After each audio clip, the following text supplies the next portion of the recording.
Hey guys, welcome back to the channel. In this video, I'll be showing you how we can use conditional coloring in Google Sheets. So let's get started. Here I have opened my Google Sheet and I have created a table as well.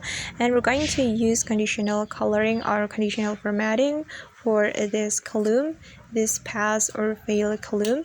So if the student pass the task, I'm going to put green color, but if the student fail, I'm going to put red color. So the first thing we're going to do is selecting the column like this. Then we can click on this A button.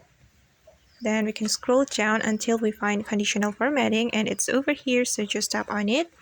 And we're going to create a rule.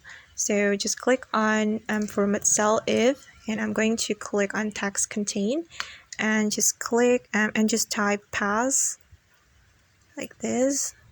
And I'm going to choose green color for pass, and after that we can click on save right here.